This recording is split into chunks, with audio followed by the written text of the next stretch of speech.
रुके, मेरी बात सुने।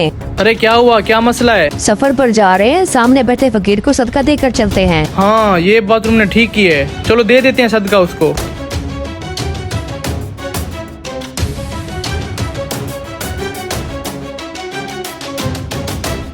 ये लो, अपने हाथों से दे दो सदका। ये ले बाबा जी, हम सफर पर जा रहे हैं, हमारे लिए दुआ करना। अल्लाह आपका भला करे। कैस तुम और इस हाल में, क्या हुआ तुम्हारे साथ? अरे बाजी, आप कौन? माजरत, मैं आपको पहचाना नहीं। आप मुझे कैसे जानती हैं? आपने वाकई मुझे नहीं पहचाना? बड़ी हैरत की बात है। अरे क्या माजरा है, कुछ मुझे भी तो बताओ। आखिर तुम इस फकीर को कैसे जानती हो और कौन है ये? शहबाज, मैंने आपको अपने पहले शौहर के बारे में बताया था ना, ये वही शख्स है।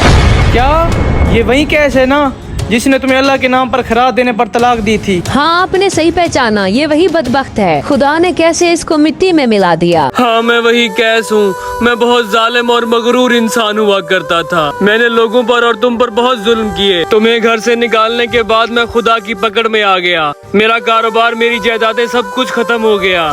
उसने मुझे आसमान से जमीन पर ला फेंका। मैंने तुम्हें बहुत ढूंढा ताकि मैं तुम पे किए हुए जुल्म की तुमसे माफी मांग सकूं। खुदा के लिए मुझे माफ कर दो। तुमने मुझे अपने घर से निकाला तो अल्लाह ने मुझे बहुत प्यारा शौहर अता किया जो मेरा बहुत ख्याल रखता है। मैं अपनी जिंदगी में बहुत खुश हूँ। मैं तुम्हें अल्लाह की रजा के लिए माफ करती हूँ। चलो शहबाज। चलो आ जाओ, बैठ जाओ। अल्लाह आपका भला करे। या मेरे मालिक, मैं अपने हर जुल्म पर बहुत शर्मिंदा हूँ, मुझे माफ कर दे। दोस्तों, अगर आपको हमारी वीडियो पसंद आई है तो लाइक, शेयर और फॉलो जरूर कीजिए। शुक्रिया।